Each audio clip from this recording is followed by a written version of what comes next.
Hello दोस्तों, आपका स्वागत है हमारे चैनल क्राइम डायरी में, जहां हम ऐसी कहानियां लेकर आते हैं जो दुनिया को हिला देने वाली हैं। आज हम बात करने वाले हैं एक ऐसे डेटा ब्रीच की जिसने लाखों भारतीयों की नींद उड़ा दी थी। बात हो रही है 2021 में हुई एयर इंडिया की डेटा चोरी की। एक ऐसा साइबर अपराध जो ना किसी हैकर के हुडी वाले लुक से हुआ, ना किसी बड़े प्लान के साथ, बल्कि एक छोटी सी लापरवाही के कारण। तो चलिए शुरू करते हैं।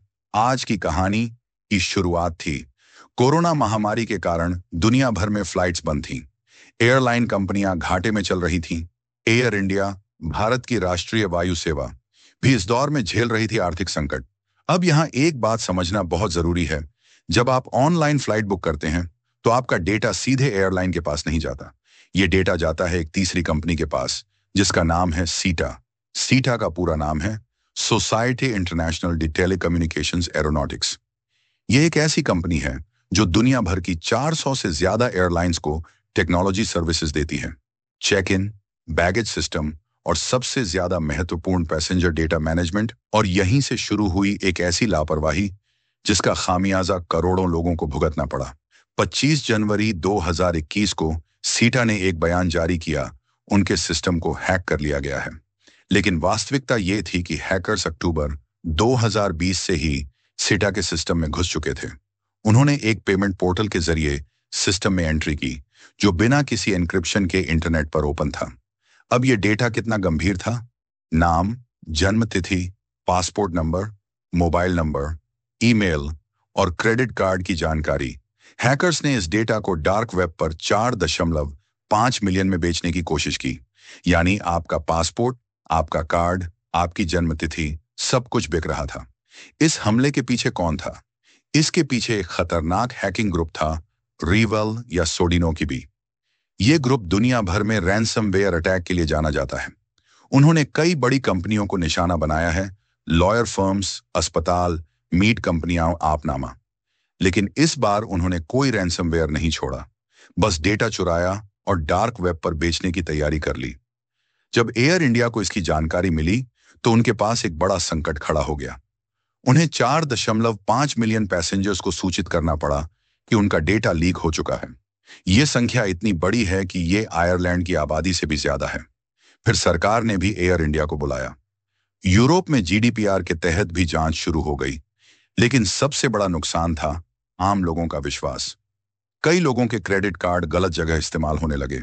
एक यात्री ने बताया कि उनके कार्ड से दुबई में $2000 की खरीदारी हो गई, जबकि वो खुद नहीं जानते थे कि उनका डेटा लीक हो चुका है। अब आते हैं वजह पर।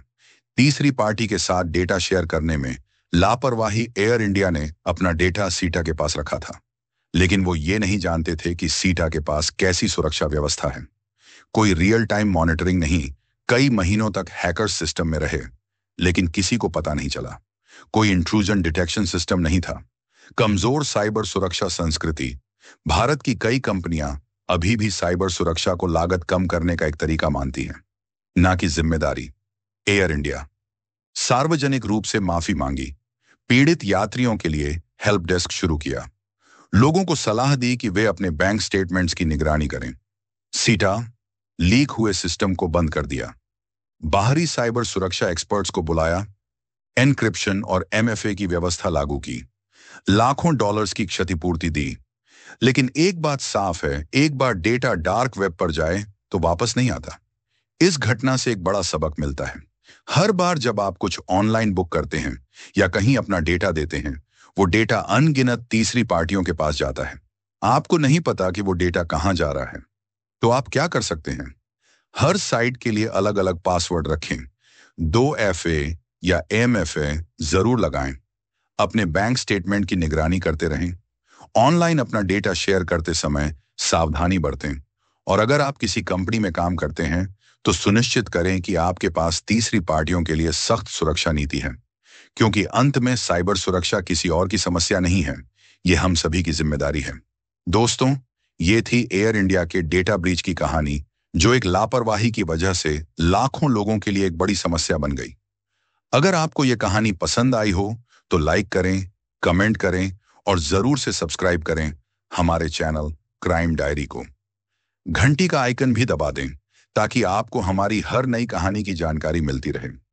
अगली कहानी तक के लिए याद रखें, अपराध कभी माफ नहीं होता। सुरक्षित रहें, सतर्क रहें और हमेशा देखते रहें